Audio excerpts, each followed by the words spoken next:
V কলেজের gate দিয়ে প্রবেশ করছিল। হুট করে কোথা থেকে একটা মেয়ে এসে ভিয়ের সাথে ধাক্কা খেয়ে মাটিতে পড়ে গেল। মেয়েটা মাটি থেকে উঠে কাউকে কিছু না বলেই ভিয়ের গালে ঠাস ঠাস করে দুটো চড় বসিয়ে দিল। সবার কাছে রিকোয়েস্ট, কেউ ভিডিওটা প্লিজ প্লিজ স্কিপ করবা না, ফুল ভিডিওটা দেখবা। আর সবাই চ্যানেলটা প্লিজ সাবস্ক্রাইব করে দিও, প্লিজ প্লিজ প্লিজ। ভি তো পুরাই অবাক। তারপর ধাক্কা খাওয়া মেয়েটি বলল, এই ছোট লোকের বাচ্চা দেখে হাঁটতে পারিস না? তারপর ভি বলল, আমার কি দোষ, আপনি তো নিজে এসে ধাক্কা খেলেন। আর হ্যাঁ, আপনি আমার বাবা মা তুলে কথা বলছেন কেন? কথাটা শোনার পর মেয়েটা আবার ভির গালে দুটো চড় বসিয়ে দিল। তোর সাহস কিভাবে হয় আমার মুখে মুখে কথা বলার? আমি কিছু বললাম না। মেয়েটা আরো কিছু কথা বলে চলে গেল। আমি এসব অপমান হজম করে ভিতরে চলে গেলাম। চাইলে আমি মেয়েটাকে উচিত শিক্ষা দিতে পারতাম, কিন্তু আমি এখানে যে কাজ করতে এসেছি তা করতে প্রবলেম হবে। যাই হোক, আপনাদের তো আমার পরিচয়টাই দেওয়া হলো না। আগে আমার পরিচয়টা দিয়ে নিই। আমার নাম কিম থেইয়ুং। সবাই আমাকে ভি নামেই চেনে। আমার বাবা ঢাকা শহরের বড় একজন বিজনেসম্যান। তারপরেও কলেজে খ্যাত সেজে আসার বড় একটা কারণ আছে। আমার নিজের অন্য আলাদা একটা পরিচয় আছে।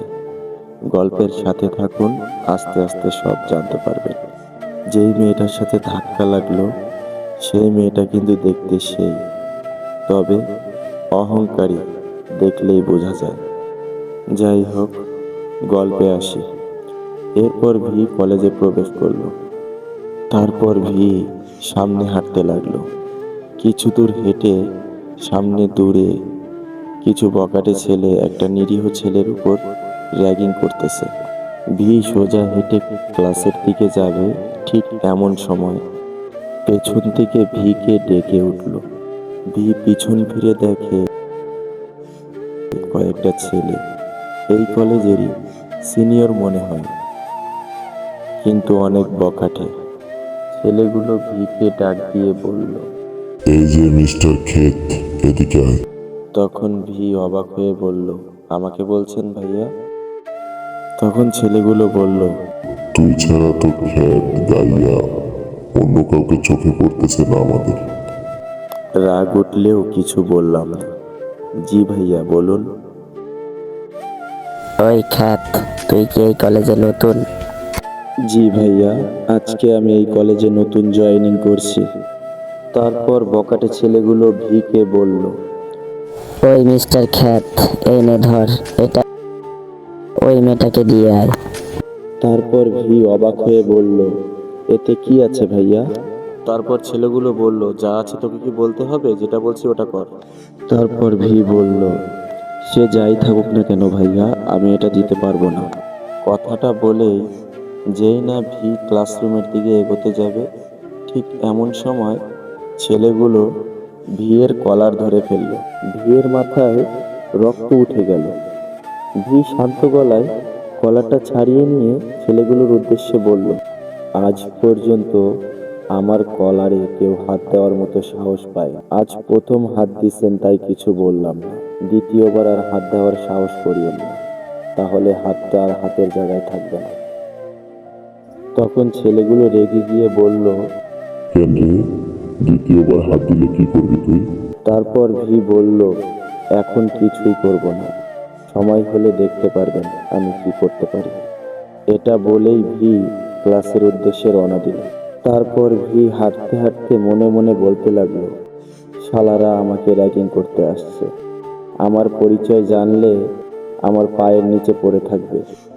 কথাটা ভাবতে ভাবতে ভি ক্লাসরুমে চলে আসলো। ভি ক্লাসে বসে আছে।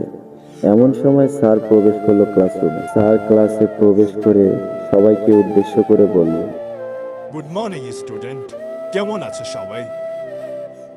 তখন ভি নিজে থেকে উত্তর দিল, আলহামদুলিল্লাহ ভালো আছি স্যার, আপনি কেমন আছেন? স্যার বলল, ভালো। কথাটা বলেই স্যার ভিয়ের দিকে তাকালো। ভিয়ের দিকে তাকিয়েই স্যার ভিকে উদ্দেশ্য করে বলল, এই ছেলে, তুমি কে? আর এই ক্লাসে কি করো? তারপর ভি বলল, স্যার আমি এই ক্লাসে নতুন ভর্তি হয়েছি। তখন স্যার ভিকে উদ্দেশ্য করে বলল, ও আচ্ছা, তাই এসব কি পরে এসেছো? দেখতে তো একদম ফকির খ্যাত ভিখারির মতন লাগছে। স্যার এই কথাগুলো বলতে বলতে ক্লাসরুমের গেট দিয়ে একটা মেয়ে প্রবেশ করলো। মেয়েটা প্রবেশ করতে করতে বলতে লাগলো, হ্যাঁ ঠিক বলছেন স্যার, একেবারে খ্যাত গাইয়া ভূত। জানি না কে এইসব খ্যাত ছোট লোকদের কলেজে ভর্তি করায়। কলেজের মান সম্মান বলে কিছু থাকলো না। তারপর হঠাৎ মেয়েটার বান্ধবীদের ভিতরে একজন বলে উঠল। ঠিক বলেছ নীলা, আমার তো দেখেই বমি আসতেছে। ছেলেটার গা দিয়ে কি গন্ধ! তারপর ভি মনে মনে বলতে লাগলো, তার মানে মেয়েটার নাম নীলা। বাহ, খুব সুন্দর নাম তো, কিন্তু মেয়েটার ব্যবহার এমন কেন? তারপরে ক্লাস শেষ করে কলেজ গেট দিয়ে বের হওয়ার সময় মেয়েটা মানে নীলা আবার খ্যাত ছোট লোক বলে ভিকে অপমান করে গেল। ভি নীলার কথার কোনো উত্তর না দিয়ে, কথাগুলো কানে না নিয়ে সে বস্তির দিকে রওনা দিল। ও হ্যাঁ, আপনাদেরকে তো বলাই হয় নাই, ভি এখন বস্তিতে থাকে।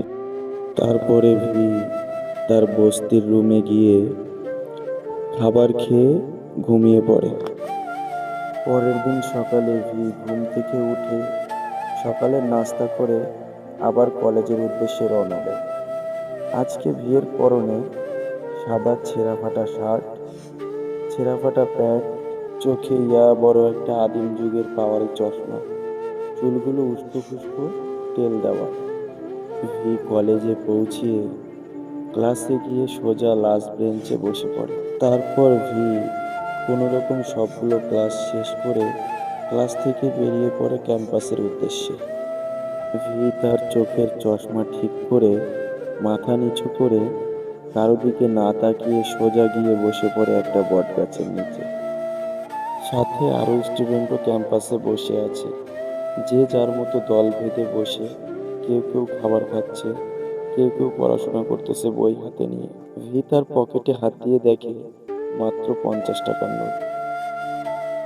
এবার ভি সেই 50 টাকা দিয়ে একটা পাউরুটি আর একটা কলা কিনে নিজেই বসে খেতে শুরু করে।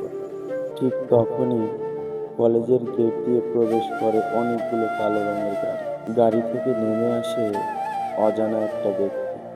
সে সোজা কাউকে কিছু না বলে প্রিন্সিপাল স্যারের রুমে চলে যায়। ভি এক দৃষ্টিতে তাকিয়ে থাকে সেদিকে, মুচকি একটা হাসি দেয়। হঠাৎ ভিয়ের পকেটে থাকা পুরোনো মডেলের নোকিয়া ফোনটি বেজে ওঠে। ফোনটা রিসিভ করে ওপাশ থেকে ভিকে বলে, ভি বস, তুমি কই আছো? ভার্সিটিতে প্রবেশ করেছে তোমার শিকার, আর তোমার শিকার তোমার ফাঁদে পা দিয়েছে। তখন ভি বলে, হ্যাঁ যে হোক, আমি দেখেছি, বাকিটা তোরা সামনে নে, আর আমি ভার্সিটিতে আছি। আর হ্যাঁ, সন্ধ্যায় গাড়িটা পাঠিয়ে দে। এইটুকু বলেই ভি ফোন কেটে দেয়। আপনারা ভাবতেছেন ফোনের ওপাশে থাকা ব্যক্তিটি কে, তাই তো? ফোনের ওপাশে থাকা ব্যক্তিটির নাম হচ্ছে যেই হোক। আর যেই হোক ভিয়ের খুব কাছের একটা মানুষ। আপাতত এই পর্যন্ত, গল্পতে থাকে, আস্তে আস্তে সব জানতে পারবেন। ভি ফোনটা কেটে যেই উঠতে যাবে তখনই তার সামনে হাজির হয় নীলা আর নীলার সব বান্ধবী। ও হ্যাঁ, আপনাদের তো নীলার পরিচয়টাই দেওয়া হয়নি। আসল নীলার পরিচয় দিয়ে নিই। নীলা হচ্ছে ঢাকা শহরের বিশিষ্ট বিজনেসম্যান তালুকদার সাহেবের মেয়ে। বাবার অনেক টাকা, তাই মেয়ের অনেক বেশি দিমাগ। বাবার টাকা থাকার কারণে নীলাকে কলেজে কেউ কিচ্ছু বলে না। আর তালুকদার সাহেব হচ্ছে এই কলেজের সভাপতি। কলেজের যাবতীয় যত জিনিসপত্র লাগে সব তালুকদার সাহেব দেয়। তাই নীলার এত কলেজে পাওয়া, তাই নীলাকে কেউ কিচ্ছু বলে না। যাই হোক, গল্পে ফিরি। নীলার বান্ধবীরা ভিকে চারিদিক থেকে ঘিরে ধরে। তখন ভি বলে, আমাকে চারিদিক থেকে ঘিরে ধরেছেন কেন? আমি আবার কি করেছি? মেয়েগুলো কেউ কথা বলে না। বেশ কিছু সময় নীরবতায় কেটে যায়। তারপর নীলা নামের মেয়েটা বলে ওঠে, তুই জানিস না আমরা এখন এখানে আড্ডা দেব? তোর সাহস হয় কিভাবে আমাদের আড্ডার জায়গায় বসার? আমাদের আড্ডার জায়গায় তুই বসেছিস, এই শাস্তি তো তোকে পেতেই হবে। তারপর ভি বলল, আসলে সরি আপু, আমি বুঝতে পারিনি। এবারের মতন আমাকে ছেড়ে দিন, আমার আর এরকম ভুল হবে না। এবারের মতো মাফ করে দিন। ভিড় কথা শুনে মেয়েগুলো উচ্চস্বরে হাসতে লাগলো ভিড় উপরে। তারপর নীলার বান্ধবীদের ভিতরে একজন বলে উঠে, তা কি করে হয় চাঁদু, তোকে তো শাস্তি পেতেই হবে। ওই শালা গাইয়াটাকে ধর সবাই। কথাটা বলেই ভিকে সবাই মিলে উদ্যম মধ্যম মারতে শুরু করে। মারতে মারতে ভিকে প্রায় আধমরা করে ছেড়েছে। চোখ মুখ হাত পা সব মেরে ফাটিয়ে ফেলেছে। ঠিক এমন সময় সেখানে এন্ট্রি হয় জিন নামে একটা ছেলের। জিন সবাইকে ঠেলে ভিতরে ঢুকে ভিকে ধরে দাঁড় করিয়ে সবাইকে উদ্দেশ্য করে বলে, এই তোরা ওকে মারছিস কেন? সবাই ওকে ছেড়ে দে, না হলে আমার থেকে খারাপ কিন্তু কেউ হবে না। তখন নীলা জিনকে বলে, দেখ জিন, আমাদের ব্যাপারে নাক গলাস না, না হলে তোর অবস্থা এই গাইয়া বীর মতন করে ছাড়বো। আমাদের কাজে কখনো বাধা দেওয়ার চেষ্টা করিস না। কথাটা শুনে জিন বলল, ও আচ্ছা, তাহলে তো ভালোই। নীলা, কি করবি তুই আমাকে? নাকি তোদের ভিতরে কেমন বাপের বেটা আছে যে কিনা আমাকে কিছু করবে? আয় তো দেখছি কোন বাপের বেটা আছে, আমিও দেখতে চাই তার এত বড় ক্ষমতা যে কিনা আমি জিনকে কিছু বলে। জিনের কথা শুনে নীলার বান্ধবীদের ভিতরে একজন বলে ওঠে, দেখো জিন, তুমি কিন্তু কাজটা ভালো করছো না। আমাদের সঙ্গে খারাপ ব্যবহার করে এর পরিণতি কিন্তু অনেক খারাপ হবে। তারপর জিন বলল, আগে গায়ে হাত দিয়ে দেখ, তারপরে দেখা যাবে। যে কাকে মারে কে কাকে কি করে সেটা পরে দেখা যাবে, আগে গায়ে তো হাত দিয়ে দেখ। তারপর নীলার বান্ধবী আর নীলা কাউকে কিছু না বলে যে যার মতো চলে যায়।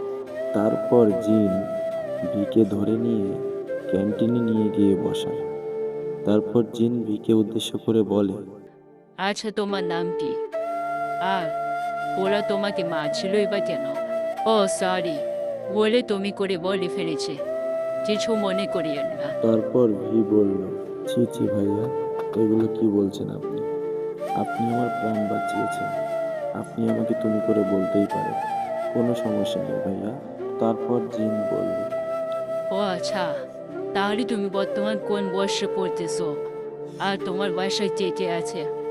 তারপর ভি বলল, আমি এবার অনার্স দ্বিতীয় বর্ষে পড়ি, আর আমার পরিবার বলতে আমি, আমার মা বাবা আর আমার ছোট্ট একটা বোন আছে।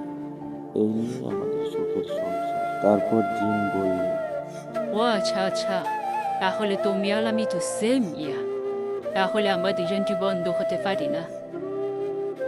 তারপর ভি বলল, কিন্তু যেখানে এই খ্যাতের সাথে কেউ কথা তো দূরের কথা, কাছে পর্যন্ত ঘেঁষে না, সেখানে আপনি আমার সাথে বন্ধুত্ব করতে চাচ্ছেন কেন? তারপর জিন বলল, দেখো, কে কি বললো, কে কি ভাবলো বা কে কি করলো সেটা আমি দেখি না। তুমি আমার সাথে বন্ধুত্ব করবা কিনা সেটা বলো। তারপর ভি বলল, ওকে ঠিক আছে, তাহলে আজ থেকে আপনি আর আমি বন্ধু। জিন আবার বলল, না, এভাবে হবে না। বন্ধুত্বের মাঝখানে কোনা নিকলো তুমি চলে না, তাহলে তুই করে বলতে হবে। ভি বলল, আচ্ছা ঠিক আছে, তাহলে তুই করেই বলবো। তারপর জিন আবার বলল, দেখ, এত কিছু হয়ে গেল অথচ আমরা একে অপরের নামটাই এখনো জানলাম না। তোর নাম কি বলবি? তারপর ভি বলল, ও সরি, আমার নাম ভি, তোর নাম কি বন্ধু?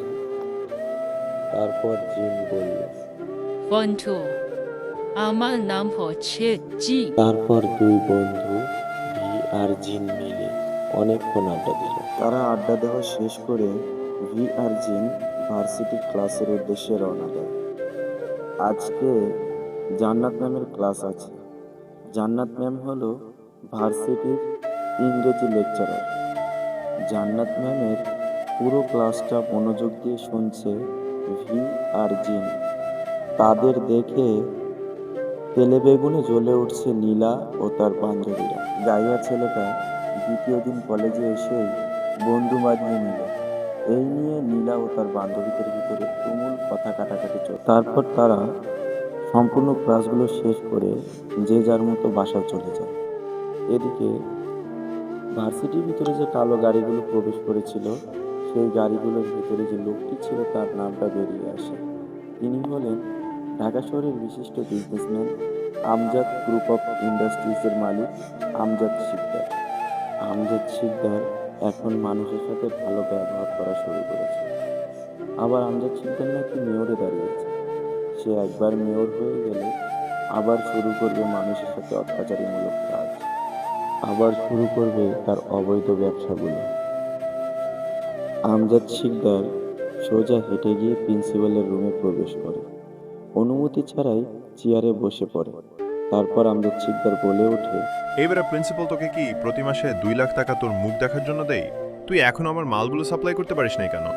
তারপর প্রিন্সিপাল স্যার আমজাদ সাহেবের উদ্দেশ্যে বলল, আসলে আমজাদ ভাই এই শহরে নতুন একটা গ্যাং এসেছে, আর এই গ্যাং এর জন্য কাজ করা প্রায় অসম্ভব হয়ে পড়েছে। আপনি আমাকে আর কয়েকটা দিন সময় দিন, আমি আপনার সব মাল সাপ্লাই করে দেব। তারপর আমজাদ সাহেব প্রিন্সিপালকে ধমক দিয়ে বলতে লাগলো, ধুর বেটা, প্রিন্সিপাল তোকে আমি মাত্র 15 দিন সময় দিলাম। এই 15 দিনে তুই আমার সমস্ত ড্রাস সাপ্লাই করে দিবি। তুই এটা কিভাবে করবি আমি জানি না, আর যদি না পারিস তাহলে তুই 15 দিনের পর 16 দিনের সূর্যটা দেখতে পারবি না, কথাটা মনে রাখিস। আর হ্যাঁ, আমার আজকে একটা সুন্দরী কোচি মেয়ে লাগবে। অনেক দিন হলো মেয়ের সাথে ফুর্তি করি না। মেয়ে কিভাবে জোগাড় করবি সেটা তোর ব্যাপার। আমার আজ রাতেই মেয়ে চাই, সময় মতো আমার গেস্ট হাউসে পাঠিয়ে দিস। তারপর প্রিন্সিপাল ভয়ে ভয়ে আমজাদ সাহেবকে বলতে লাগলো, ওকে ভাই, আপনি কোনো চিন্তা করবেন না, সমস্ত মাল সাপ্লাই করার ব্যবস্থা করে দেব আমি। যেভাবে পারি মালগুলো সাপ্লাই করে দিব। আর ভাই, আজকে রাতের ভিতর আপনি যেটা চেয়েছেন পেয়ে যাবেন। আমি আপনার গেস্ট হাউসে পাঠিয়ে দিব, আপনি কোনো চিন্তা করেন না। তারপর আমজাদ শিকদার প্রিন্সিপালের রুম থেকে বেরিয়ে তার গাড়িতে করে সোজা চলে যায়। ততক্ষণে কলেজও ছুটি হয়ে গিয়েছে। তারপর প্রিন্সিপাল তার কেবিন থেকে বের হয়ে সোজা গার্লস হোস্টেলের উদ্দেশ্যে রওনা। সে গার্লস হোস্টেলে পৌঁছে বা গার্লস হোস্টেলের বারান্দায় হাঁটতে হাঁটতে তার নজরে পড়ে গার্লস হোস্টেলের বাথরুম। সে বাথরুমগুলো ঠিকঠাক আছে কিনা এটা দেখার ভান করে একটা বাথরুমে ঢুকে পড়ে। বাথরুমে ঢুকে চুপ করে প্রিন্সিপাল একটা দেওয়ালে গোপন একটা ক্যামেরা সেট করে দেয়। ক্যামেরাটা সেট করে রেকর্ডিং অন করে প্রিন্সিপাল আবার তার কেবিনের দিকে চলে যায়। ক্যামেরাটা এমন একটা জায়গায় সেট করে যাতে কারো চোখে না পড়ে। বিকেল হয়ে এসেছে। হোস্টেলের মেয়েগুলো যে যার মতন ফ্রেশ হওয়ার জন্য বাথরুম ইউজ করছে। শ্রাবন্তী নামে একটি মেয়ে বাথরুমে ঢুকে গোসল করার জন্য। শ্রাবন্তী বাথরুমে ঢুকে দরজা লাগিয়ে সে তার শরীরের সমস্ত জামা কাপড় খুলতে শুরু করে। শ্রাবন্তী তার শরীরের সমস্ত জামা কাপড় খুলে দিয়ে শাওয়ারের নিচে গোসল করতে শুরু করে। আর এদিকে শ্রাবন্তী যে গোসল করছে তার সমস্ত কিছু রেকর্ড হচ্ছে দেওয়ালে থাকা গোপন ক্যামেরা। আর এদিকে প্রিন্সিপাল তার কেবিনে বসে সমস্ত ভিডিওটা মোবাইলে স্পষ্টভাবে দেখছে। প্রায় সন্ধ্যা হয়ে এসেছে। ঠিক এমন সময় প্রিন্সিপাল চুপি চুপি হেঁটে গিয়ে শ্রাবন্তীর দরজার সামনে দাঁড়ায়। দরজার সামনে দাঁড়িয়ে শ্রাবন্তীর দরজায় নক করে। শ্রাবন্তী তার রুমে বসে কি যেন একটা করছিল।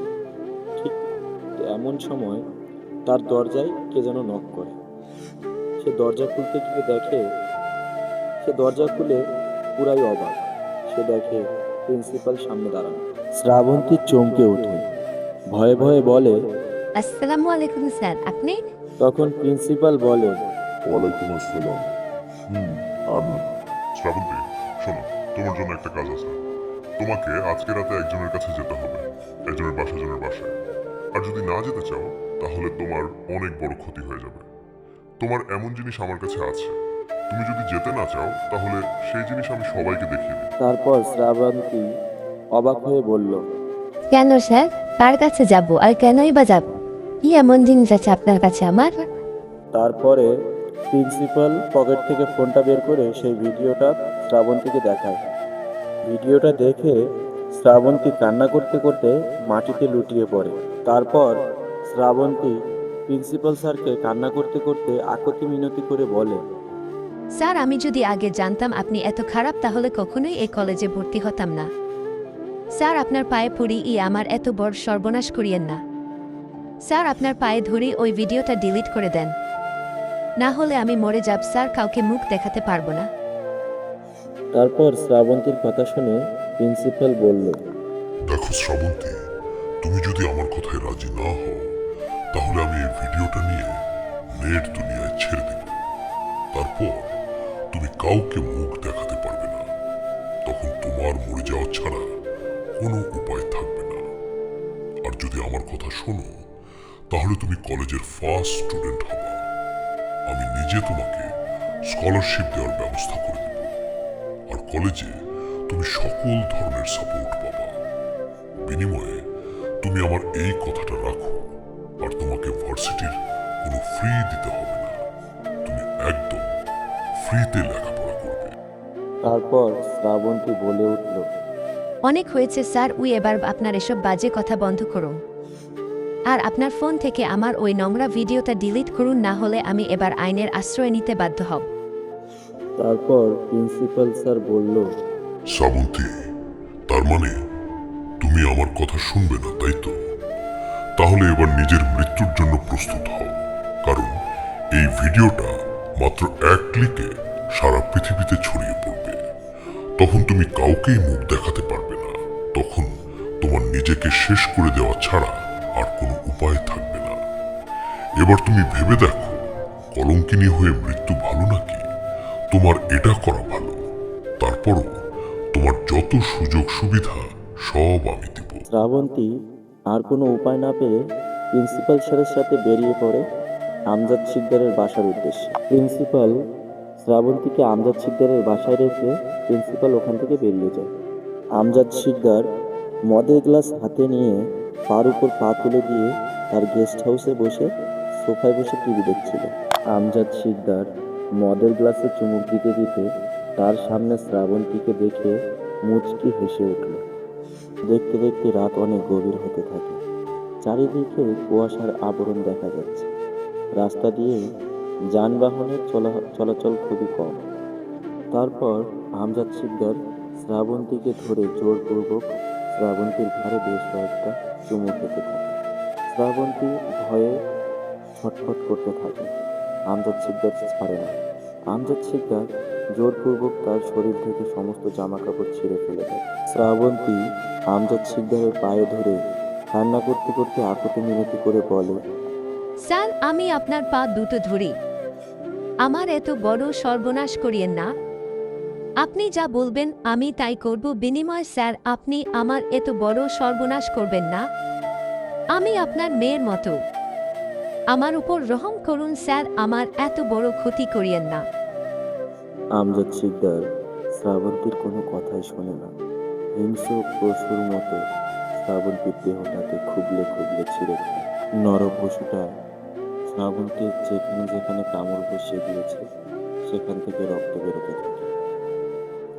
আমজাদ শিকদার শ্রাবন্তীকে ধীরে ধীরে নরখাদকের মতন ভোগ করতে থাকে। এক পর্যায়ে শ্রাবন্তী এ সমস্ত অমানবিক অত্যাচার সহ্য করতে না পেরে সেন্সলেস হয়ে পড়ে। তারপর আমজাদ শিকদার তার একটা লোককে ডেকে বলে, এই জিসান এদিকে আয়, এই মেয়েটাকে নিয়ে উলঙ্গ অবস্থায় কলেজের সামনে ফেলে দিয়ে আসবি। তারপর জিসান নামক লোকটা শ্রাবন্তীর উলঙ্গ দেহ দেখে নিজেকে কন্ট্রোল করতে পারে না। সেও শ্রাবন্তীর উলঙ্গ দেহকে সেন্সলেস থাকা অবস্থায় খুবলে খুবলে নরখাদকের মতন ছিঁড়ে খায়। সেন্সলেস থাকা অবস্থায় শ্রাবন্তীর গোপন অঙ্গ দিয়ে অঝরে রক্ত বেরোতে শুরু করে।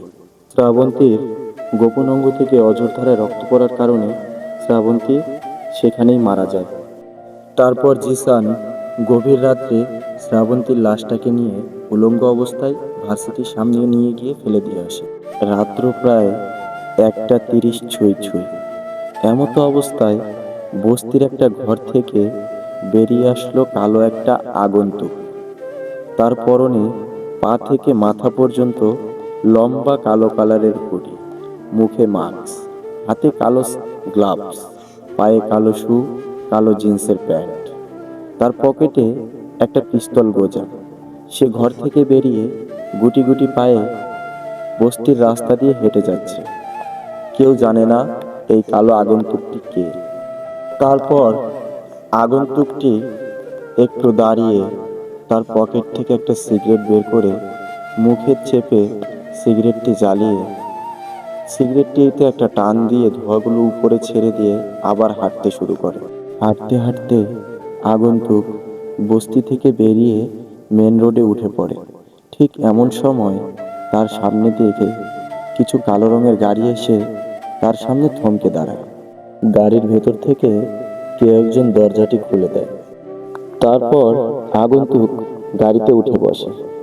গাড়ি চলতে থাকে তার আপন গতিতে। রাত প্রায় 3টা বাজে। পুরো পরিবেশটা নীরব, শুনশান। চাঁদের আলোয় পরিবেশটা বোঝা যাচ্ছে খুব সুন্দর। চারিদিকে হালকা কুয়াশা পড়েছে। রোডে এই কয়েকটা গাড়ি ছাড়া আর কোনো গাড়িও দেখা যাচ্ছে না। গাড়িগুলো চলছে তার আপন গতিতে। তারপর গাড়িগুলো গিয়ে দাঁড়ায় একটি নাইট ক্লাবের সামনে। গাড়ি থেকে নেমে আসে সেই আগন্তুক ও আগন্তুকের সমস্ত সাঙ্গপাঙ্গ। তারপর তারা নাইট ক্লাবের ভিতরে প্রবেশ করে। তারপর কোনো কথাবার্তা ছাড়াই আগন্তুকটি গিয়ে বসে একটা টেবিলে। আগন্তুকের পাশে তার সাঙ্গপাঙ্গগুলো দাঁড়িয়ে আছে। ওয়েটার এসে অনেকগুলো ড্রিঙ্কস, অ্যালকোহল দিয়ে যায়। কিছুই পান করে না সেই আগন্তুকটি এবং তার গ্যাং। আগন্তুকটি এক দৃষ্টিতে তাকিয়ে আছে একটি বেঞ্চের দিকে। সেই টেবিলে বসে আছে দুটো ছেলে এবং একটি মেয়ে। মেয়েটিকে দেখে বোঝা যাচ্ছে মেয়েটির অল্প বয়স, বাট মেয়েটি যুবতী। তারপরে মেয়েটি ছেলেগুলোর সাথে কথা বলতে শুরু করে। মেয়েটি বলে ওঠে, এখানে পুরো টাকা আছে তো নাকি? দেখ, আমার টাকাগুলো গুনে দেখার মতো সময় নেই। যদি এখানে পুরো টাকা না থাকে তাহলে তোরা দুজন নিজেদের জীবন নিয়ে ফিরে যেতে পারবি না। তারপর ছেলে দুজনের ভিতরে একজন বলে ওঠে, হ্যাঁ, এখানে পুরো টাকাটাই আছে। আমাদের উপর বিশ্বাস রাখতে পারো। তুমি কোনো চিন্তা করো না, তুমি নিশ্চিন্তে চলে যাও। তারপর মেয়েটি টাকাগুলো নিয়ে ক্লাব থেকে বেরিয়ে আসে। হঠাৎ মেয়েটির সামনে একটি সাদা রঙের গাড়ি এসে থামে। মেয়েটি গাড়িতে উঠে চলে যায় তার নিজ গন্তব্যে। তারপর ক্লাবের ভেতরে থাকা সেই অচেনা আগন্তুক তার সাঙ্গপাঙ্গকে নিয়ে বেরিয়ে পড়ে ক্লাব থেকে। তারপর সেই অচেনা আগন্তুক ও তার সাঙ্গপাঙ্গ তারা নিজেদের গাড়িতে গিয়ে ওঠে। গাড়িতে বসেই সেই মেয়েটির সাদা গাড়িটিকে ফলো করতে শুরু করে। মেয়েটির গাড়িটিকে ফলো করতে করতে রাত প্রায় 3:40 বেজে যায়। এমতো সময় সেই অজানা আগন্তুকের গাড়িগুলো মেয়েটির সাদা গাড়িটিকে চতুর্দিকে গোল করে ঘিরে ফেলে। না পারতেছে সেই মেয়েটির গাড়িটি সামনে যেতে, না পারতেছে পেছনে যেতে। তারপর গাড়ি থেকে নেমে আসে সেই মেয়েটি। তার সাথে সেই অজানা আগন্তুক ও তার সাঙ্গপাঙ্গ গাড়ি থেকে নেমে আসে। তারা গাড়ি থেকে নেমে একে অপরের মুখোমুখি হয়ে দাঁড়ায়। তারপর মেয়েটি বলে, এই তোরা কে? তাদের কি চাই? আর এইভাবে আমার পথ আটকালি কেন? এটা কোন ধরনের অসভ্যতামি? আমি একটা মেয়ে, এত রাতে একটা মেয়ের পথ আটকালি কেন এই রাস্তার মাঝে? সেই অচেনা আগন্তুকটি কোনো কথা না বলে মেয়েটির হাত থেকে টাকার ব্যাগ ও ফোন কেড়ে নেয়। কেড়ে নিয়ে আগন্তুকের দলে থাকা একজন সদস্য জেহুক নামের একটি ছেলেকে দিয়ে দেয়। হ্যাঁ, সেই অচেনা আগন্তুকটি আর কেউ নয়, আমাদের গল্পের নায়ক, কলেজের সেই হাবাগোবা ছেলেটি, কলেজের সেই খ্যাত ছেলেটি। তার নাম কিম থেইয়ুং। সবাই তাকে ভি নামেই চেনে। সেই অচেনা আগন্তুকটি হলো ভি। ভি যখন মেয়েটির হাত থেকে ব্যাগটা কেড়ে নেয় তখন মেয়েটি হালকা ভয় পেয়ে যায়। তারপরেও মেয়েটি মনে সাহস রেখে মেয়েটি বলে ওঠে, কিরে, তোদের মৃত্যুর ভয় নেই নাকি যে আমার পথ আটকে আছিস? আর আমি তোদের সাহস দেখে অবাক হচ্ছি। তোরা আমার টাকার মোবাইল কেড়ে নিলি। যদি নিজেদের ভালো চাস আর যদি নিজেদের জীবন বাঁচাতে চাস তাহলে চুপচাপ এখান থেকে চলে যা। আমার টাকার ব্যাগ এবং মোবাইল দিয়ে চুপচাপ এখান থেকে চলে যা। কথাটা শুনে ভি ও তার দলবল হাসতে শুরু করে। ভিয়ের হাসি দেখে মেয়েটা ভয় পেয়ে যায়। তারপরেও মেয়েটা মনে সাহস রেখে আবারও বলতে শুরু করে, কিরে, তোরা হাসছিস কেন? আর তোদের দেখি নিজেদের জীবনের কোনো মায়া নেই না। এভাবে হবে না, তোদেরকে উপরে পাঠাতেই হবে। কথাটা বলেই মেয়েটি তার কোমর থেকে একটা পিস্তল বের করে। পিস্তলটা বের করেই ভিয়ের দিকে তাক করে। ভি মেয়েটিকে কোনো সুযোগ না দিয়ে মেয়েটির পায়ে দুটো গুলি করে। গুলি খেয়ে মেয়েটি সহ্য করতে না পেরে মাটিতে লুটিয়ে পড়ে। তারপর ভি মেয়েটিকে নিয়ে ও ভিয়ের সমস্ত দলবলকে নিয়ে বেরিয়ে পড়ে তার বাংলো বাসার উদ্দেশ্যে। ভোর প্রায় 4টা বেজে গেছে। ভি মেয়েটিকে নিয়ে তার রুমের ভিতরে ফেলে দেয়। সবার কাছ থেকে ক্ষমা চেয়ে নিচ্ছি গল্পের মাঝখানে বিরতি নেওয়ার জন্য।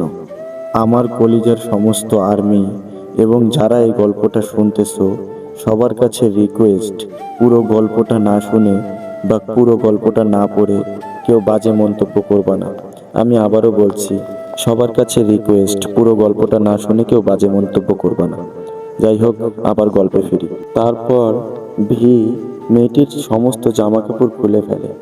সেই জামা কাপড়ে ভি আগুন ধরিয়ে দেয়। তারপর ভিয়ের হাতে একটা বেল্ট পেঁচিয়ে নিয়ে সেই মেয়েটির উলঙ্গ দেহে ভি ইচ্ছা মতন মারতে শুরু করে। ভিয়ের গায়ে যত জোর আছে সেই জোর দিয়ে পশুর ন্যায় মেয়েটির উলঙ্গ দেহে আঘাত করতে শুরু করে। মেয়েটির গায়ে বেল্টের ছোপ ছোপ দাগ হয়ে যায়। মেয়েটির শরীর এক পর্যায়ে রক্তে মাখামাখি হয়ে যায়। মেয়েটি চিৎকার করতে শুরু করে, তবুও ভি থামে না। ভি একের পর এক আঘাত করতেই থাকে, তবুও ভিয়ের মন ভরে না। ভি ছুরি নিয়ে মেয়েটির উলঙ্গ দেহে ছুরি দিয়ে একের পর এক আঘাত করতে শুরু করে। ভি মেয়েটির গোপন অঙ্গে ছুরি দিয়ে ইচ্ছা মতন আঘাত করতে শুরু করে। ভি ছুরি দিয়ে মেয়েটির গোপন অঙ্গ কেটে ফেলে। তারপর ভি মেয়েটির পেট কেটে মেয়েটির কিডনি এবং লিভার বের করে ফেলে, তবুও মেয়েটি মরে না। এদিকে ভিয়ের মন তবুও শান্ত হচ্ছে না। যেখানে যেখানে ছুরি দিয়ে আর বেল্ট দিয়ে আঘাত করছে সেখানে সেখানে ভি একটি রাসায়ন কেমিক্যাল ঢেলে দেয়। সেই কেমিক্যালে মেয়েটির দেহ আস্তে আস্তে গলতে শুরু করে। তারপর ভি মেয়েটির সেই কাটা পেটে সেই রাসায়ন কেমিক্যালটি ঢেলে দেয়। এখনো মেয়েটি জীবিত। মেয়েটি ব্যথায় ছটফট করছে আর চিৎকার করছে। তারপরে ভি জীবন্ত অবস্থায় সেই মেয়েটির চোখ উপড়ে ফেলে এবং তার জিহ্বা টেনে সেই জিহ্বা কেটে ফেলে। মেয়েটি ব্যথায় ছটফট করছে কিন্তু চিৎকার করতে পারতেছে না। ভি তারপরেও মেয়েটির শরীরে একের পর এক আঘাত করতে থাকে। এখনো মেয়েটি মরেনি। তারপরে ভি মেয়েটিকে তার বাংলো বাসার সামনে নিয়ে গিয়ে মেয়েটির শরীরে পেট্রোল ঢেলে আগুন ধরিয়ে দেয়। মেয়েটি ছটফট করতে করতে আগুনেই পুড়ে মারা যায়। আপনারা হয়তো ভাবছেন আমাদের ভি কেনই এমন করলো, কেনই বা মেয়েটির উপরে এত ভয়ঙ্কর অত্যাচার করলো। আমি পুরোটা বিস্তারিত খুলে বলছি। আমাদের ভি এতক্ষণ যেই মেয়েটিকে মারলো সেই মেয়েটি ছিল বাংলাদেশের একজন বড় অবৈধ ব্যবসায়ী, যার কাজ ছিল কলেজের যত মেয়ে স্টুডেন্ট আছে তাদেরকে পাচার করা। সেই মেয়েগুলোকে পাচার করে পতিতালয়ে বিক্রি করে দিত। শুধু তাই নয়, সে বাচ্চা বাচ্চা মেয়েগুলোকে ধরেও বিদেশে বিক্রি করে দিত খারাপ কাজের জন্য। বিভিন্ন দেশে সেই মেয়েগুলোকে খারাপ কাজের জন্য বিক্রি করে দিত। এমন আরও হাজার হাজার অবৈধ কাজ আছে যা বলে বোঝানোর মতো নয়। বাংলাদেশের সমস্ত পুলিশ মেয়েটিকে পাগলের মতো খুঁজে বেড়াচ্ছে, কিন্তু কখনো ধরে উঠতে পারেনি। এই সমস্ত খারাপ কাজগুলো সেই মেয়েটি করত। তাই ভি সেই মেয়েটিকে, যেখানে মেয়েটির পুলিশ কিছু করতে পারছিল না, সেখানে ভি মেয়েটিকে নিজে হাতে শাস্তি দিল। আপনারা আবার মনে করিয়েন না যে ভি একজন কোনো সরকারি কর্মকর্তা। আমাদের গল্পের নায়ক কোনো সরকারি কর্মকর্তা নয়, সে হলো একজন মাফিয়া কিং। এই বাংলাদেশের সব থেকে বড় মাফিয়া কিং। বাংলাদেশে যত খারাপ কাজ হয়, অবৈধ কাজ হয়, এই সমস্ত অবৈধ কাজ, খারাপ কাজকে মেটানোর জন্য আমাদের ভি খ্যাত সেজে থাকে। এই তোমরা আবার ভিয়ের আসল পরিচয়, ভি যে মাফিয়া কিং, এটা আবার সবাইকে বলে দিও না কিন্তু। দেখতে দেখতে সকাল হয়ে গেছে। শহরে হইচই পড়ে গেছে। একটি মেয়ের দেহ আগুনে পুড়ে ছাই হয়ে গেছে। কে বা কারা যেন সেই মেয়েটিকে আগুনে পুড়িয়ে মেরে ফেলেছে। অপরদিকে কলেজের মাঠে আরও একটি লাশ। এই দুটো লাশ পুরো বাংলাদেশের সমস্ত আইনজীবী কর্মকর্তাদেরকে তোলপাড় করে তুলেছে। কে বা কারা যেন দুজন মেয়েকে হত্যা করে একজনকে পুড়িয়ে মেরেছে আরেকজনকে কলেজের সামনে ফেলে রেখে দিয়ে গেছে উলঙ্গ অবস্থায়। হেলতে দুলতে ভার্সিটিতে প্রবেশ করে ভি, গতকালের সেই গাইয়া খ্যাত স্টাইলে। রোহান সামনে এগিয়ে গিয়ে দেখতে পায় অসংখ্য মানুষ কাকে যেন ভিড় করে দাঁড়িয়ে আছে। আশেপাশের মানুষজন হইচই করতেছে। তারপর ভি দেখতে পায় মাঠের মাঝখানে, মানুষজনের ভিড়ের মাঝখানে একটি লাশ। মানুষজন বলাবলি করছে মানুষজনের ভিড়ে থাকা সেই মৃত মেয়েটির ব্যাপারে। মানুষজন বলাবলি করছে কে বা কারা যেন মেয়েটিকে মেরে ফেলে রেখে গেছে উলঙ্গ অবস্থায় ভার্সিটির মাঠের মাঝখানে। ভি সবার চোখকে ফাঁকি দিয়ে পকেট থেকে ফোনটা বের করে মেয়েটির একটা ছবি তুলে নেয়। তারপর ছবিটি পাঠিয়ে দেয় জেহুপের হোয়াটসঅ্যাপে। জেহুপকে কল দিয়ে বলে, হ্যালো জেহুপ, দেখো তোমার হোয়াটসঅ্যাপে একটা পিক পাঠাইছি। এই মেয়েটার সম্পূর্ণ ডিটেলস আমার চাই। মেয়েটা কোথায় থাকে, কি করে, মেয়েটার ফ্যামিলি, মেয়েটাকে কেউ চেনে কিনা, আর মেয়েটাকে কাল রাতে কেউ দেখেছে কিনা, কাল রাতে মেয়েটা কোথায় ছিল, কি করছিল, সমস্ত ডিটেলস আমার ইমিডিয়েটলি চাই। কলের ওপাশ থেকে জেহুপ বলে, ওকে বস পেয়ে যাবে, তুমি কোনো চিন্তা করো না, আমি যত দ্রুত সম্ভব তোমাকে দেওয়ার ব্যবস্থা করছি। পুলিশ মেয়েটির লাশ নিয়ে চলে যায়। মুহূর্তের ভিতরেই পুরো ক্যাম্পাস ফাঁকা হয়ে গেছে। যে যার মতো নিজেদের ক্লাসে চলে যায়। ভিও মাথা নিচু করে আনমনে হেঁটে তার ক্লাসের দিকে যাচ্ছিল। ঠিক এমন সময় ভিকে কেউ পিছন থেকে ল্যাং মারল।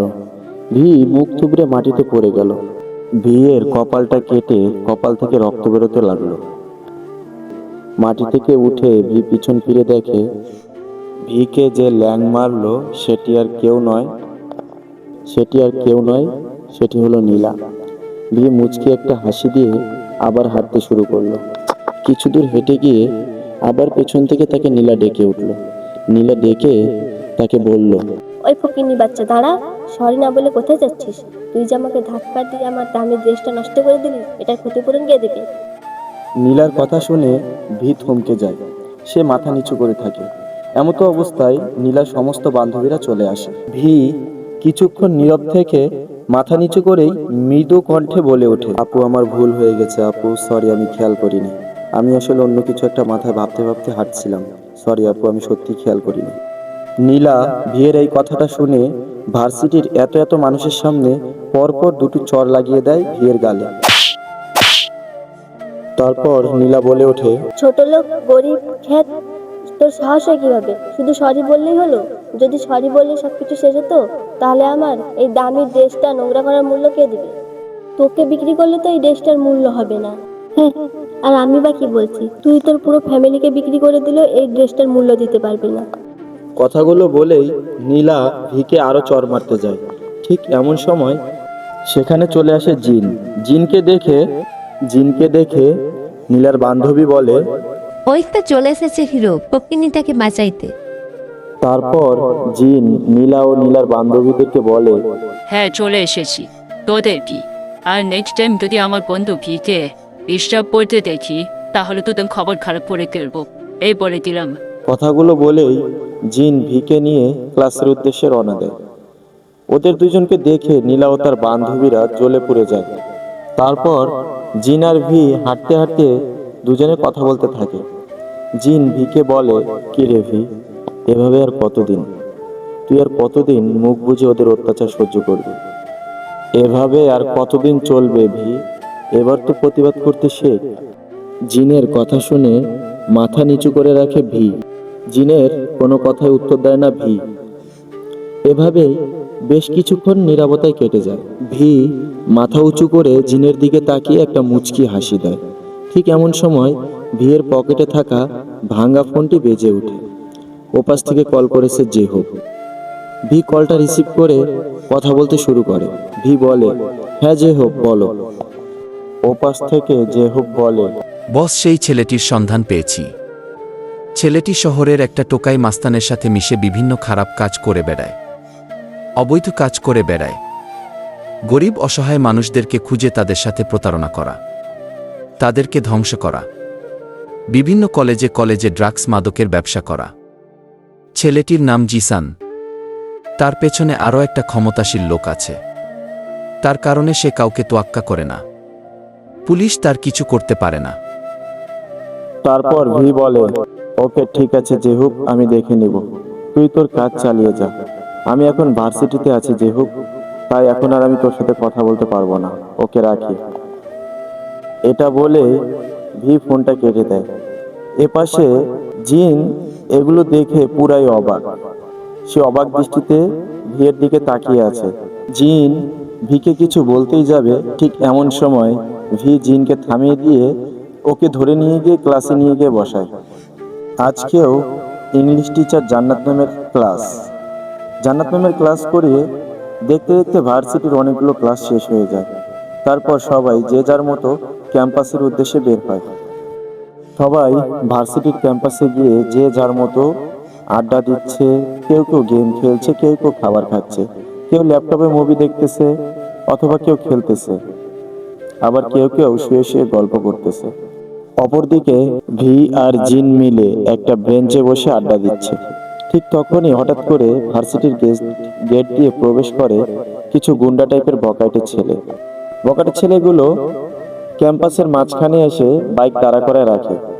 তারপর বকাটে ছেলেগুলো বাইকে স্ট্যান্ড করে বাইকের উপর বসে পড়ে। ছেলেগুলো ভার্সিটির চতুর্দিকে একবার চোখ বুলিয়ে নেয়। ঠিক এমন সময় ছেলেগুলো সামনে দিয়ে হেঁটে যাচ্ছিল রুনা নামের একটি মেয়ে। তারপর বকাটে ছেলেগুলো রুনা নামের মেয়েটির ওড়না টান দিয়ে কেড়ে নেয়। রুনা নামের মেয়েটি লজ্জায় পড়ে যায়। সে লজ্জায় মাথা নিচু করে ফেলে। ভার্সিটির সবাই সেদিকে তাকায়। সবাই ভেবে নেয় মেয়েটির ইজ্জত মনে হয় এখানেই শেষ। সবাই হা করে সেদিকে তাকিয়ে থাকে। তারপর ছেলেটি পকেট থেকে সিগারেট বের করে মুখে চাপে। দেশলাই দিয়ে যখনই সিগারেট জ্বালাতে যাবে, সে সিগারেটটি জ্বালাতে পারে না। অনেকক্ষণ ধরে চেষ্টা করে, কিন্তু তবুও সে সিগারেট জ্বালাতে পারে না। ছেলেটির সাঙ্গপাঙ্গ অনেকক্ষণ ধরে চেষ্টা করে, কিন্তু তারাও ব্যর্থ হয় সিগারেট জ্বালাতে। তারপর রাগের মাথায় সেই ছেলেগুলোর ভিতরে থাকা লিডার এক টান দিয়ে রুনা নামক মেয়েটির জামা ছিঁড়ে ফেলে। রুনা নামক মেয়েটি কি করবে এবার ভেবে পাচ্ছে না। দু হাত দিয়ে নিজেকে সে আগলে রাখে। মেয়েটি লজ্জা ও অনেক ভয় পায়। এই দৃশ্যটি দেখে যারা যারা ক্লাসে ছিল সবাই এগিয়ে আসতে থাকে ক্যাম্পাসের দিকে, কি হয়েছে দৃশ্যটা দেখার জন্য। ক্যাম্পাসে সবাই তাকিয়ে তাকিয়ে দৃশ্যটা দেখছে, কিন্তু কেউ সামনে আসার সাহস পাচ্ছে না। অন্যদিকে নীলা ও তার বান্ধবীরা ক্যাম্পাসের দিকে এগিয়ে আসছে, কিন্তু নীলা ও তার বান্ধবীগুলো ছেলেগুলোর সামনে আসার সাহস পেল না। এখনো সিগারেট জ্বালানোর চেষ্টা করেই যাচ্ছে জিসান, কিন্তু সে সিগারেটটা জ্বালাতেই পারছে না। পাশে থাকা রুনা নামক মেয়েটি এবার ভয়ে কান্নাই করে ফেলেছে। সে অনেক ভয় পাচ্ছে। ঠিক এমন সময় ভিয়ের ফোনে একটা মেসেজ আসে। মেসেজটি জেহুক পাঠিয়েছে। ভি ফোনটি ওপেন করে মেসেজটি দেখে মুচকি একটা হাসি দেয়। মেসেজটি ঠিক এমন ছিল। জেহুক বলছে, বস, আপনি যে মেয়েটির পিক দিয়েছিলেন সে মেয়েটিকে ধর্ষণ করে হত্যা করেছে জিসান। সেই জিসান আজকে আপনার ভার্সিটিতে ঢুকেছে, যেই ভার্সিটিতে আপনি পড়াশোনা করেন। ফোনটা পকেটে রেখে ভি গুটি গুটি পায়ে হেঁটে যেতে থাকে মাঠের মাঝখানে সেই বকাটে ছেলেগুলোর দিকে। ভি হেঁটে গিয়ে জিসানের সামনে দাঁড়ায়। ভি জিসানের কাছ থেকে দেশলাইটা কেড়ে নিয়ে হাতের তালুর মাঝে রেখে এক টান দিয়ে দেশলাইতে আগুন ধরিয়ে দেয়। এটা দেখে সবাই অবাক দৃষ্টিতে তাকিয়ে থাকে ভিয়ের দিকে। এবার জিসান বাইক থেকে এক লাফ দিয়ে অবাক হয়ে তাকিয়ে থাকে ভিয়ের দিকে। বেশ কিছু সময় নীরবতায় কেটে যায়। তারপর নীরবতা ভেঙে জিসান বলে ওঠে, কিরে শালা ক্ষেত কেবে তুই? তোর কি আমাকে দেখে ভয় ডর করে না? নাকি তোর কোনো জীবনের মায়াদয়া নেই? কে বে শালা তুই? তুই দেশলাই দিয়ে যে আগুন ধরিয়েছিস, সেই আগুন দিয়েই আমি তোকে পুড়িয়ে মারব। যা ভাগ শালা ক্ষেত। কথাটি বলেই ভিকে জিসান একটা ধাক্কা দেয়, কিন্তু ভি নিজের জায়গা থেকে এক চুলো সরে না। এটা দেখে ভার্সিটির সবাই ভিয়ের দিকে হা করে তাকিয়ে থাকে। জিসান ভিকে আরো বেশ কয়েকটা ধাক্কা দেয়, কিন্তু ভি নিজের জায়গা থেকে একটুকু নড়ে না। ভিয়ের এমন কাণ্ড দেখে জিসানের সমস্ত সাঙ্গপাঙ্গ মিলে ভিকে চারিদিক থেকে ঘিরে ধরে। ভার্সিটির সবাই দৃশ্যটা দেখে সবাই ভেবেই নিয়েছে ভি আর এই মেয়েটা আর মনে হয় বাঁচবে না। সবাই ভেবেই নিয়েছে আজকে হয়তো এদের দুজনের শেষ দিন। এদিকে মেয়েটা ভয় পেয়ে তখন থেকে কান্না করেই যাচ্ছে। মেয়েটা ভয়ে আতঙ্কিত। ভি তার পরনে থাকা ছেঁড়া ফাটা শার্টটা খুলে মেয়েটির গায়ে পরিয়ে দেয়। তারপরে মেয়েটির হাত ধরে যেই না আসতে যাবে তখন জিসান পিছন থেকে ভি এর হাত ধরে ফেলে। জিসান ভি এর হাত ধরে ভি এর গালে বেশ কয়েকটা চড় বসিয়ে দেয়। ভি কিছু না বলেই মুচকি হেসে মেয়েটাকে তাদের থেকে অনেক দূরে চলে যেতে বলে। এদিকে নীলা ও তার বান্ধবীরা দৃশ্যগুলো দেখে অবাক হয়ে ভির দিকে তাকিয়ে আছে। ভিয়ের শরীর দেখে ভার্সিটির প্রায় সবাই অবাক। ভিয়ের শরীরে কিছু নেই, সাদা দবদবে বুক ভরা লোম, সিক্স প্যাক বডি। ভিকে দেখে নায়কের থেকেও বেশি কিছু মনে হচ্ছে। সবাই থ হয়ে ভিয়ের দিকে তাকিয়ে আছে। ভিয়ের বাইরেটা যেমন তেমন, ভিতরেটা অসম্ভব সুন্দর। ভার্সিটির প্রায় অর্ধেক মেয়ে ভিয়ের সিক্স প্যাক ওয়ালা বডি দেখে ক্রাশ খেয়ে বসে আছে। সবাই অবাক হয়ে ভাবছে যে একটা খ্যাতের এত সুন্দর সিক্স প্যাক বডি কিভাবে হয়। এদিকে নীলাও থ হয়ে তাকিয়ে আছে ভিয়ের বডি দেখে। নীলাও মনে মনে ভাবছে যে একটা খ্যাতের এত সুন্দর সিক্স প্যাক বডি কিভাবে হয়। ক্রাশ নামক বাস খেলো নীলাও। নীলার চোখের পলকই যেন পড়ছে না ভিয়ের বডি দেখে। হুট করে জিসানের একটা লোক হকি স্টিক হাতে নিয়ে ভিয়ের পায়ে সজোরে একটা বাড়ি মারে। হকি স্টিকটি ভেঙে গুঁড়ো গুঁড়ো হয়ে যায়, অথচ ভিয়ের টনকও নড়ে না। ভি জায়গায় ঠায় দাঁড়িয়ে থাকে। এই দৃশ্যটি দেখে প্রায় ভার্সিটির সবাই আরো বেশি অবাক। তারপর জিসানের সাঙ্গপাঙ্গরা সবাই মিলে কেউ হকি স্টিক, কেউ ব্যাট, কেউ স্টাম্প দিয়ে ভিকে সজোরে একাধারে আঘাত করতে থাকে। যে যেটা দিয়ে আঘাত করছে সেটা ভেঙে দুটুকরো হয়ে যাচ্ছে, অথচ ভিয়ের কিছুই হচ্ছে না। ভি নিজের জায়গায় ঠায় এখনো দাঁড়িয়ে আছে। দৃশ্যগুলো দেখে ভার্সিটির সবার সবকিছু মাথার উপর দিয়ে যাচ্ছে। ভার্সিটির সবাই রোবটের ন্যায় ঠায় দাঁড়িয়ে দৃশ্যগুলো দেখছে। কেউ বিশ্বাসই করতে পারছে না। সবাই মনে মনে বলছে কি হচ্ছে এখানে, আর কেই বা এই খ্যাত ছেলেটি। ভার্সিটির সবাই মনে মনে বলাবলি করছে এই ছেলেটি এত মার কিভাবে সহ্য করছে। তারপর জিসান ভি এর পেটে একটা ঘুষি মারতে যায়। তখনই ভি জিসানের হাতটা ধরে ফেলে। জিসানের হাতটা মোচড়িয়ে কোনি বরাবর একটা বাড়ি মারে। সাথে সাথে জিসানের হাত ভেঙে দুখণ্ড হয়ে যায়। তারপর ভি জিসানের ঘাড়ে একটা বাড়ি মারে। জিসানকে লাথি মেরে ছিটকে সরিয়ে দেয়। তারপর আবার ধরে এনে জিসানের বুকে কয়েকটা বাড়ি মারে। সাথে সাথে জিসানের বুকের 3টা পাঁজর ভেঙে যায়। তারপর ভি একটা হকি স্টিক নিয়ে জিসানের মাথায় মারে এক বাড়ি। জিসানের মাথা ফেটে রক্ত ফিনকি দিয়ে পড়ে। জিসানের যেন মাথার সমস্ত তার খুলে যায়। জিসানের সমস্ত পৃথিবী যেন ঘুরতে শুরু করে। তারপর ভি জিসানকে আরো সজোরে আঘাত করতে থাকে। জিসান সহ্য করতে না পেরে সেখানেই সেন্সলেস হয়ে পড়ে। তারপরে জিসানের সাঙ্গপাঙ্গ ভয় পেয়ে জিসানকে নিয়ে সেখান থেকে পালিয়ে যায়। তারপর ভি গুটি গুটি পায়ে হেঁটে আসতে থাকে জিনের দিকে। ভার্সিটির সবাই শুরু থেকে শেষ পর্যন্ত একবারও চোখের পলক ফেলেনি। এখনো সবাই হা করে তাকিয়ে আছে ভিয়ের দিকে। এতক্ষণ ভি কি করছিল সে নিজেও জানে না। তখন জিন বলে ওঠে, কিরে ভি, কে তুই? তোর আসল পরিচয় কি? যেখানে শহরের সবাই জেসানকে দেখলেই ভয় পায়, সেখানে তুই জেসানের সাথে মারপিট করলি, আর জেসানের লোকদেরকে মেরে জেসানকে মেরে ভার্সিটি থেকে তাড়িয়ে দিলি। সত্যি করে বলতো ভাই, তুই আসলে কে? ভি জিনের কোনো কথায় উত্তর দেয় না। সে এক দৃষ্টিতে তাকিয়ে আছে, আর ভিয়ের দিকে এক দৃষ্টিতে তাকিয়ে আছে ভার্সিটির সবাই। আরো তাকিয়ে আছে নীলা ও তার সমস্ত বান্ধবীরা। নীলা ও তার বান্ধবীরা এই মুহূর্তে ভিকে কোনো কিছু বলার সাহস পাচ্ছে না। ভি কাউকে কোনো কিছু না বলে জিনকে নিয়ে টানতে টানতে ক্লাসের উদ্দেশ্যে যায়। এখনো কয়েকটি ক্লাস করা বাকি। তারপরে তারা সবাই মিলে ক্লাস করে যে যার মতো বেরিয়ে পড়ে। এখনো ভিয়ের সাথে কথা বলার মতো সাহস কেউ পায়নি।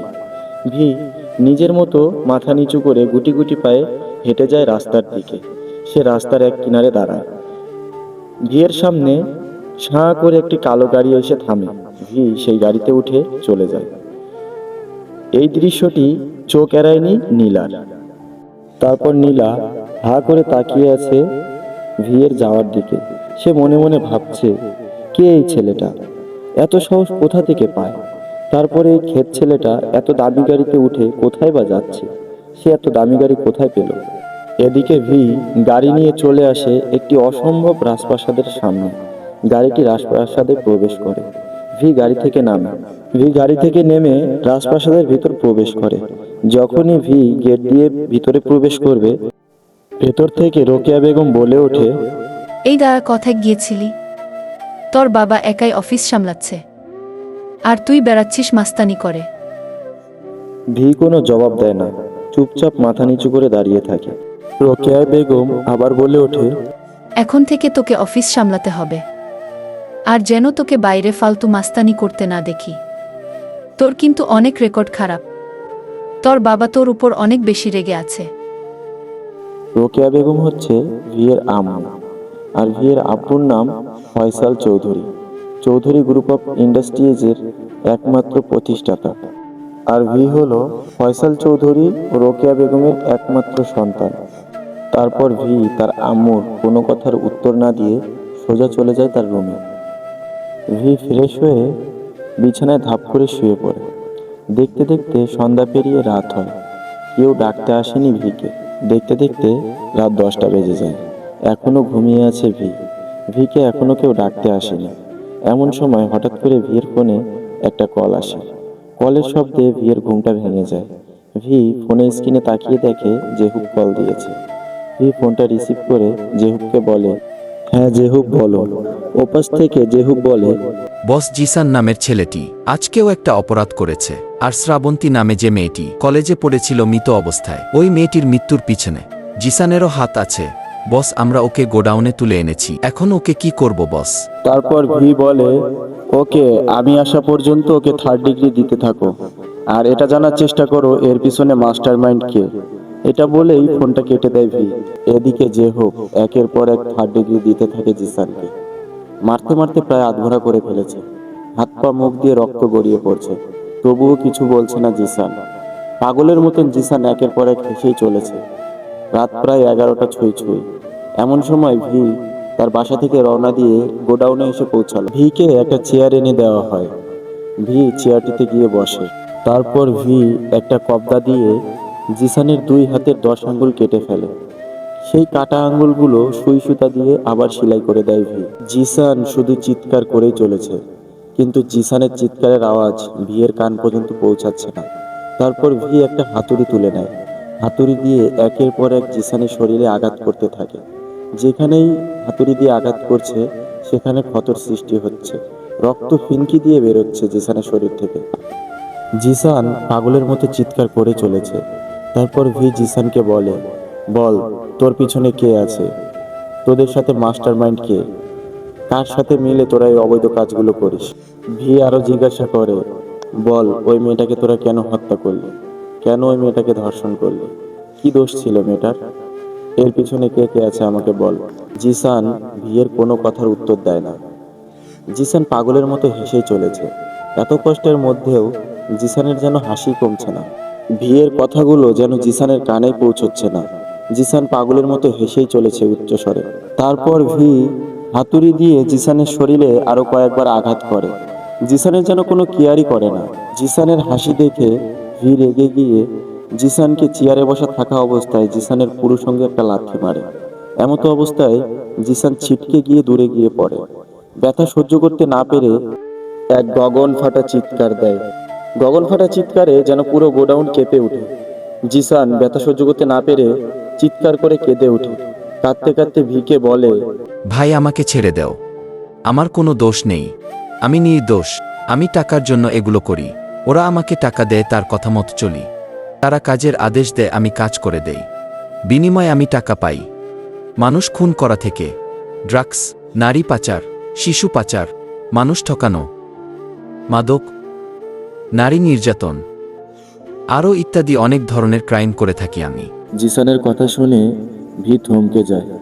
কি বলবে ভি বুঝে পায় না। এভাবে অনেকক্ষণ নীরবতায় কেটে যায়। নীরবতা ভেঙে জিসান বলে ওঠে, কে তুমি আমাকে এভাবে ধরে এনেছো কেন? আমাকে এভাবে আটকে রেখেছো কেন? কে? জিসানের এমন কথা শুনে ভি আর জেহুব হেসে ওঠে। ভিয়ের হাসি দেখে জিসান চমকে ওঠে। তারপর ভি বলে, আমার পরিচয় পেলে তুই প্যান্টে প্রস্রাব করে দিবি। আমি ভি, আন্ডারওয়ার্ল্ডের মাফিয়া কিং। তোদের মতন ছোটখাটো মাফিয়াদেরকে চিরদিনের জন্য মুছে ফেলার জন্য আমি এসেছি। তোদের মতো অবৈধ কাজ যারা করে তাদেরকে মিটিয়ে ফেলার জন্য আমি এসেছি। তোদের উপরে রাজ করার জন্য আমি এসেছি। ভিয়ের মুখে মাফিয়া কিং ভিয়ের নামটা শুনে আটকে উঠে জিসান।